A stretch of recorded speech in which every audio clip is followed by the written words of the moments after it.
does happen. I mean, less than now, it's lighting installation. Electricians. I can always just talk louder. That's just got an ecological way of doing things. Just like shouting at the tree. We have to use technologies. We don't do that anymore. Maybe you should do the talking and I'll just listen.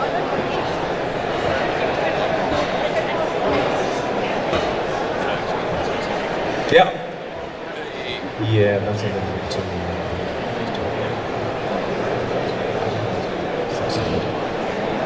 I'm just a robot. I think it's. Shall we? Is that okay? Not too loud for anybody? Sounds loud from here. Are you okay? Right, let's rock and roll then, shall we? Let's talk about horse meat. No. Let's not talk about horse meat. Let's talk about throwing away low-grade radioactive waste into landfill. Or maybe perhaps we could talk about the banking system selling inappropriate financial products to unsuspecting customers. Let's talk about corporate social responsibility. Let's talk about corporate social responsibility in the supply chain, with particular regard to lighting, bearing in mind where we are. My name is John Bullock. I'm a lighting designer. I'm an independent lighting consultant, and this has been my professional life. So for me, the supply chain, my own discrete supply chain, is the idea that I talk to you as clients, I talk to manufacturers, I talk to contractors, and by the end of the day we have a building that functions. Onto that, we then put other criteria. And one of the criteria that places like EcoBuild are promoting is the idea that we have a sustainable way of doing things. Now, the thing about the construction industry is that it's complicated, and there's a lot of it. And when we're talking about things like sustainability, one of the things that we have to be conscious of is that there are connections to be made. One of the disconnections that we have at the moment in the construction industry is that at the top end, at the client end, you will hear complaints from the big developers, from the big high street names, and they complain about dilution of their sustainable endeavours, their sustainable dreams, when it comes down to actually putting product in place in their buildings. And that supply chain issue runs right the way through this entire exhibition. We're talking about lighting because that's the industry I know, and lighting is in it's not absolutely unique, but lighting has been very self-congratulatory over the years, because over the space of 10, 15, 20 years we've gone from a filament-based technology through fluorescent-based technology, which was a huge leap in energy efficiency, and of course now into the LED environment, where we are seeing, finally we're seeing the LEDs gaining on the fluorescence and in a way making things better. And that means that we've got the lighting industry saying that they are very sustainable, that they're very eco-conscious. What it actually means is that they're just making efficient product. That's all it is. In the horse meat space, we don't know what they're doing. All we know is that the outputs are good. What we're interested in, and what the major developers are interested in, and what the major movers and shakers in the construction industry is what are the inputs into this.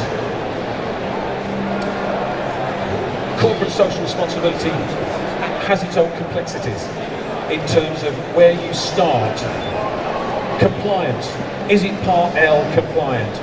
That's the one thing that every manufacturer will hear on the phone every day. I'm looking for a product, it's got to be Part L. And it says, it's the price of entry for a fitting that is acceptable in a sustainable project. But it's right at the bottom of the pyramid. And these steps going up the pyramid, coming until we get right up to the top, where we have a fully engaged sustainable process. So the question that I've been asked to deal with today is, well, what should clients be looking for from suppliers? It's one thing talking about all this stuff, but what do we I'm going to stand over here so that people over there can see. What do we actually mean when we're talking about corporate social responsibility? Now, we've called it sustainability up to now. Sustainability is one of those magic words in that it sounds very, very good, and it's a very sparkly kind of word, and it's in every manufacturer's catalogue, and you'll see it on every website. And it's very, very rarely defined. So what do we mean by it? How do we make sustainability work in practice? We have to find a way through this. And the way that that's been found is basically a structure through corporate social responsibility. And I do go to the websites, look at people's websites, and you'll see corporate social responsibility talked about again and again and again. The interesting requirement out of all of that is to get people talking about corporate social responsibility on a common ground, so that when we look at that complexity across the construction chain, everyone is saying the same thing. So we end up with a universality. So if I'm talking about a particular aspect of corporate social responsibility that appertains to the lighting industry, you can turn around and talk to the heat pump guys and have the same conversation, because it's not sector specific. CSR covers a lot of ground. It looks at, let's go back to that one. We're looking at, I'm going to read it off here, I can't see it off there. We're looking at how we take resources and how we make best use of them. But we're also looking at how businesses work through things like corrupt practices, bunks and brown envelopes being paid over in order to win contracts. These are not sustainable ways of going about business, because when you're caught out, your reputation goes. When your reputation goes, your business goes, and that is not a sustainable future for you. Copying and passing off other people's products. Maybe, well, okay, let me say it. The lighting industry has been rife over the last 40 years of people copying and passing off their fittings as other people's fittings. People out there cheat. They're cowboys, they're pirates. It's why we need to know where people are coming from. These things are important. Because if you're copying it or passing it off, the chances are it's not as good as the original. How we control our waste. This is one of the practical ones, and the construction industry has done fantastic work in managing the waste that comes off a building site, right from the demolition right the way through to the new build. How we deal with the people who work for us and the people who we contract to work for us. Labour practices, human rights. Again, the last thing that you want to hear, and we hear it all the time in this sort of universe of social media, that if people in foreign lands decide to throw themselves off the roof of buildings, that does not do your reputation any good. If that is your product that they have been driven to throw themselves off the roof for, not a good idea. Community support and community development. That's the localism agenda. When we're running our businesses, what are we doing about the fact that we live discreetly in a local environment? Are we helping and supporting local environment? Because in corporate social responsibility, that is part of the foundation of how we run our businesses. And then coming right the way back to the circle, if you like, in the same ways that we have to conserve the way we're using our resources, that means that we have to look at the way we design stuff. The paradigm, if you will, of how we have worked since the beginning of the Industrial Revolution is that we have ripped stuff out of the ground, we've made other stuff with it, and then we've chucked it away. It's a linear process. So we've destroyed landscapes, we've dug up mountains, we've created huge wrecked pieces of environment, we've made stuff with it, and then when we get bored with it, we just chucked it away. We've chucked it into landfill. The landfill is full. 99%, was it Annie Leonard who's written the book about stuff? 99% of what we make gets thrown away within 6 months of it being made. That is the scariest statistic I've heard in a long time. 99% of everything that goes into manufacture gets chucked away within 6 months. Because that's all the packaging, that's all the bits of plastic, that's all the unnecessary stuff, and it's also the things that are designed not to last. The stuff that gets given as Christmas presents and birthday presents, or the little plastic knickknacks that you buy when you're on holiday, just get chucked away. But they're all coming from somewhere, and they're all coming from a natural resource. So how we deal with that professionally within this environment becomes very, very important. So if we put that in terms of how the lighting industry functions and what we need to be looking for. Now, if you take a walk through the dome, you'll find, if you like, the green spec light board is in the future bit of the timeline. And the reason it's in the future bit of the timeline is that we haven't quite got the hang of this yet. But it cannot be long before we do get into this, because it will be absolutely necessary that we embrace this. I've been saying to manufacturers, don't wait for somebody to tell you how to do it. Get involved in it now. Control the game. Control it properly. Be in charge of your own destiny, because if you don't do that, people will legislate, and they will legislate not in your favour. So it's more interesting to get involved in the idea that you're not taking virgin aluminium from a smelting plant when someone's actually going to put a tax on that, because the source of aluminium is going to become more difficult to get hold of and therefore more expensive. Have a strategy which means you don't have to do that. That's a clever thing to do. They're the kind of things that, in order to be in charge of your destiny, sustainability is about survival, and it's not about survival of the planet, it's about survival of business and industry and essentially human development going forward. Either that, or we go back to the caves and living in the trees. We have to find a sensible way, hopefully, of making this work. So, the headlines are the big in green. So, of course, corporate social responsibility has got to kick off with environment, because that's where sustainability has come from. The reason it's important is because we have been sold. Let me say something very, very what's the word? Very high. I probably shouldn't be saying this in this environment. Climate change, I think, is a busted flush. If we'd started talking about climate change 100 years ago, I'd been able to do something about it. I think that particular horse is bolted, the stable is empty. We have to deal with the result of that. But that only makes matters worse. The real issue about the environment is the amount of resources left in the ground and how we deal with it. That's the thing about the environment. So good practice means a positive policy towards what we take, how we use it, and what we do when we've finished with it. The take, the make, the waste. We've got used to the idea of cradle to grave. We also now understand the concept of cradle to cradle. That you take something and you make something with it, it has a life. Cradle to grave suggests that you actually are, that thing is dead, you will then put it through a process in order to bring it back to here. My argument is that there is a huge quantity of this stuff that has been made that in its finished material should be coming back to the cradle. You make something, you make a light fitting, you sell it out into the marketplace. It reaches the end of its working life. It doesn't mean that it's necessarily reached the end of its material life. Find the way of bringing it back to the place that it started. Take it apart, put the components back into the next generation of fittings and send them out again. Do not keep melting down aluminium heat sinks to make other aluminium heat sinks. It's rubbish. It's nonsense. This is a material that can last hundreds of years in its original form.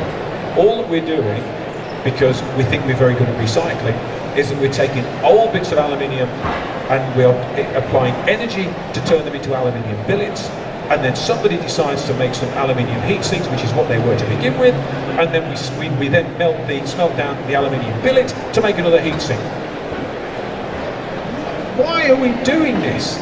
When you go, well, okay, I mean, even if we just keep it within the confines of one company, if a company can make a heat sink for 2013, that heat sink can work in 2023, 2033, 2043. Because one thing that's happening is that LEDs are becoming more efficient.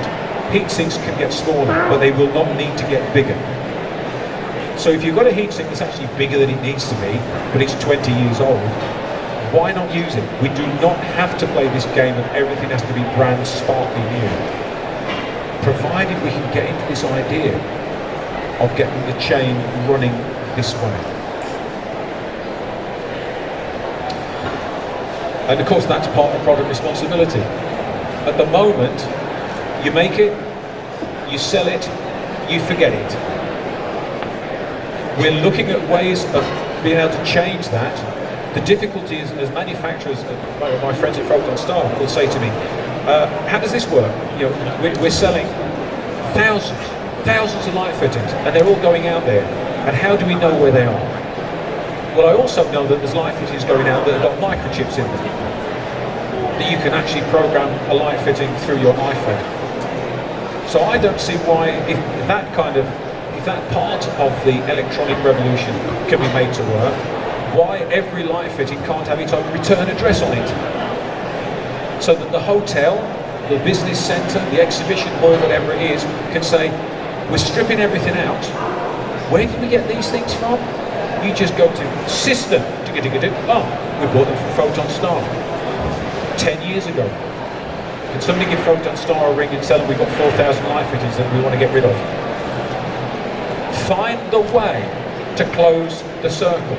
Take responsibility for what you make so that when it reaches the end of its life, you are in a position to do something about it. Don't let somebody else have to deal with your rubbish just because someone has decided it's no longer any good. I was introduced to the concept of uglification of design. This is an interesting one. Uglification of design means that there's nothing wrong with the fitting, you just don't like it anymore.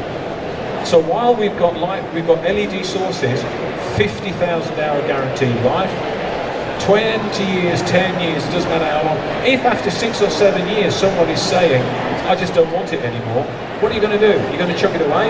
The damn thing has got 10 years life left in it. We're creating light fittings and light sources that you could put into your will and leave them to the next generation because they will keep working. But we do not have that paradigm shift that we need to bring us back to a place where we are not taking more and more and more raw material. Labour practices is fairly obvious. We're in Europe, we've got rules and regulations coming out of our ears, but in other parts of the world we don't, and it's in other parts of the world where an awful lot of our kit is coming from, and we have to ask the questions. We have to ask the questions about slave labour and about child labour and about labour practices where other countries are using migrant labour, holding onto passports, sacking people, pushing them out of the country, as if they're just so much of a resource and you just don't want to deal with those anymore. It's not right, it's not sustainable. You will only get a bad reputation, maybe not today, maybe not tomorrow, but it'll be there because modern social media will blow the whistle.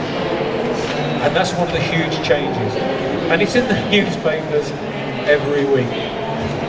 And the big global brands are involved in this, and we know they're involved in this.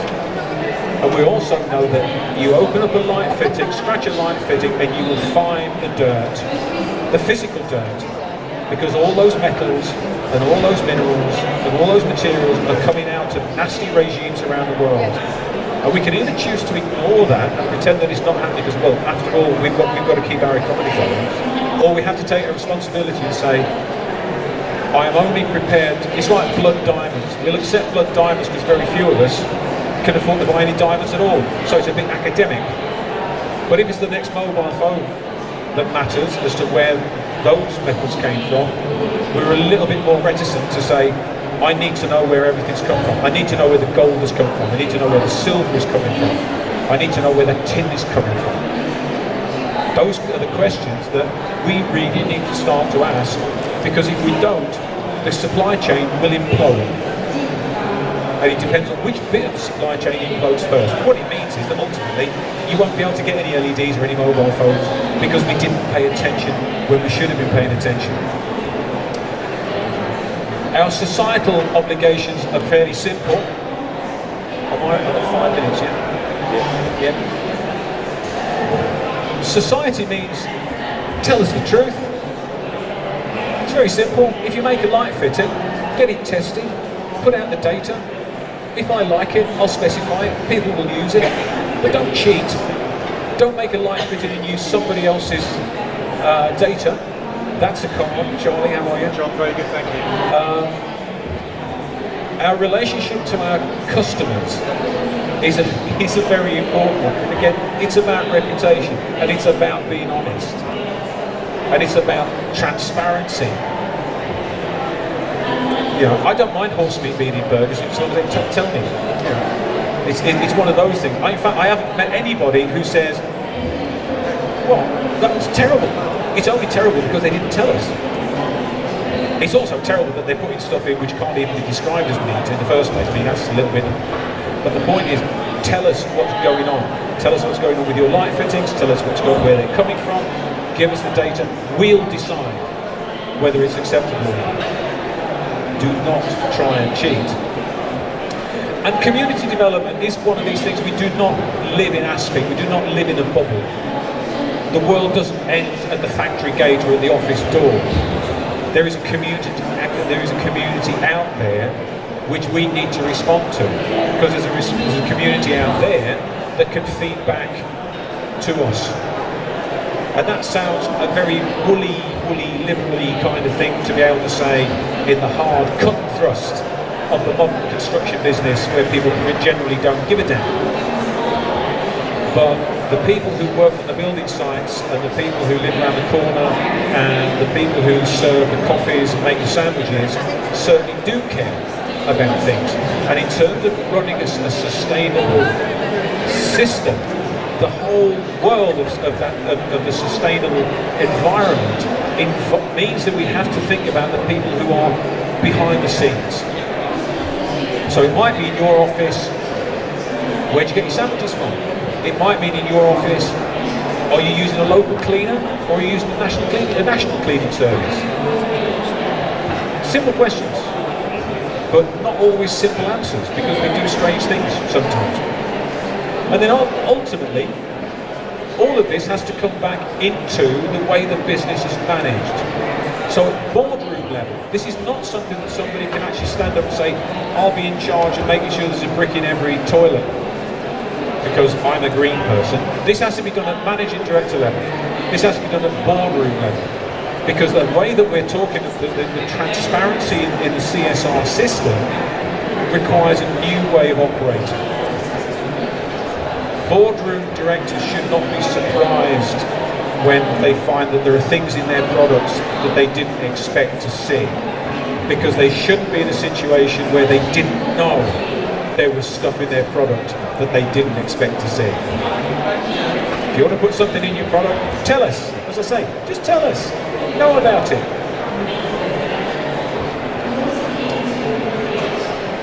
CSR is as strong as its weakest link. It comes back to that thing that if a developer says this is going to be the best sustainable project that we've seen in this country in the last 10 years, that sustainable project is only going to be as good as the poorest product that's in there.